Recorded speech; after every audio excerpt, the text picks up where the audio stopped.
guys, usual embargo please, 10:30 this evening.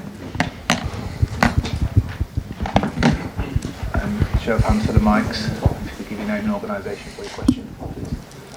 Thank you. Hello, Pep. Fraser from Sky Sports. Can we start with the injury situation, please? Let me think. Is there a lot? No. Laporte. Kevin training last 2 days, but I don't know we'll be able to play tomorrow. Tomorrow have a training session in the morning. The rest, I think it's okay. Sergio is okay. Yeah. And how long do you think it might be before maybe Leroy Sané is back in the squad? It's getting better every week by week. That would be exciting to have him back as a player for the squad soon. If I'm excited. Yes, Yeah, to have him back. Yeah. Obviously, disappointing results at the weekend. You talked about a lack of aggression at times in the players. Is that a concern for you? Were you worried by that? No aggression, no. We are a team with aggression. It's just in the final third we were not too much present, especially in the first half. But sometimes you have to think that the opponents are well organized and are top teams, and sometimes it happens. Do you get the feeling that is something that the players are conscious of, that they've expressed that in training in the last couple of days? 4 years together, the players knows everything. I don't have to tell them anything. They know everything. How much are you looking forward to welcoming Mikel Arteta back to Manchester? Yeah, a lot. Looking forward. Did you always think that he would be the right sort of person to become a manager at the top level?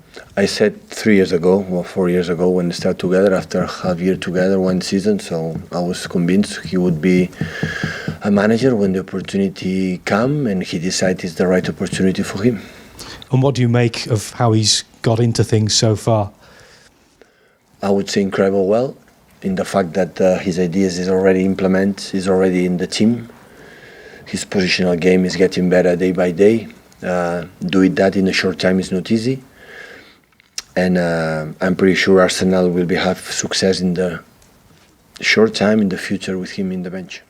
Just finally from me, with things continuing as they are with the coronavirus at the moment, we are facing the possibility of games being played behind closed doors. Is that something that you're conscious of? How do you think that would affect things? Well, we are conscious because it happened already in Italy. Like the league is suspended in Spain. Start the next 2 weeks, 3 weeks behind closed doors, and I think it's going to happen here because the tendency rise in the same level than Italy before, in Spain right now. The other issue is if you have to ask if it works, play football without the spectators. So we are the reason why we do our job for the people. If the people cannot come to watch the games, there is no sense. I would not love to play football games in Champions or in the Premier League or the Cups or whatever without the people. So, but we are going to follow the instructions for the governments. I think everybody all around the world is involved in that, and just follow what they have to do and follow the instructions. Pep, Damien Johnson, PLP. Can I just clarify, is Sané available to play against Arsenal? I said Weeks is getting better. He's training. Other issue is he's not injured. So like he's training with us, he can play. Another issue is the lack of rhythm, of the tempo, the moment of the season. We are going to decide. But yes, it was ready weeks ago. Is he in your thoughts, though, to play Arsenal? I have many thoughts. Many, every day. All nice thoughts. How is Ederson? He made a couple of high-profile errors at Manchester United. He's an extraordinary keeper. Yeah. You have no thoughts about maybe... You and me, we cannot make mistakes. You are sitting, I'm sitting. So the players can make mistakes wherever they want. It's how they react, and always react good.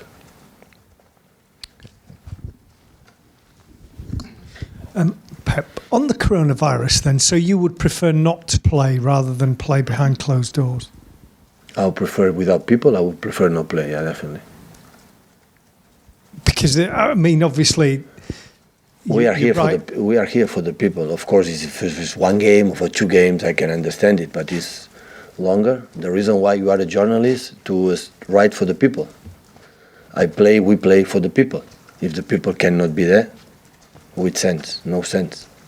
I mean, I would not love to play without people in my stadium or when I go away. like Italy at the moment, you're right, the games have been called off, but then European games are still being played with no supporters. Spain with no supporters. You could be playing Real Madrid here in in a week's time and have no fans in the stadium, which seems a bit strange. When the UEFA or the government say you have to play without spectators, we are going to play without spectators. But I'm going to say if I would love to play with the spectators, with our fans. So for one game can happen, for a long time, it's no sense. Have you? But the health is the most important thing right now. It's not the competition. It's how to take care of the situation that is getting rise, country by country, day by day. So have to wait. Sorry, have you ever managed a team with no supporters in the stadium? And what is that like? Yeah, when I was a little boy in the school. Yeah, I play football games, no people watching me, no TVs. No, I don't remember. Or maybe, I don't know, maybe once, I don't remember. For coronavirus, never. Pep, I'm sure you haven't spoken to him in the build-up to this game, but how much contact have you had with Mikel Arteta since he left? Quite often, yeah. Has he been tapping into you for advice on the challenge that he has at Arsenal? Absolutely not. He's adult and more than prepared and get some advice of me. He doesn't need it. So it's just friendly chats that you have?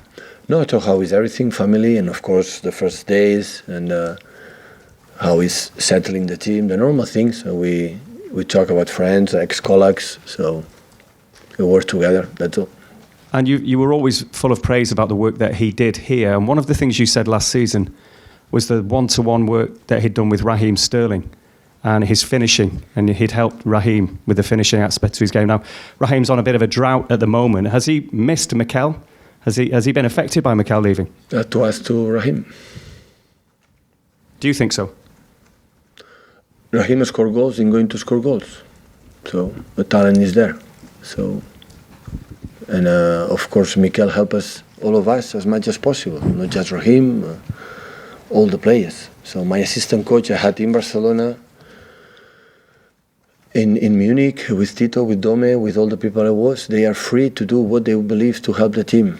So a team is a team, it's this work, and we try to do our best for the benefit for the club we defend, for the people we work with, to do best performance as possible on the pitch.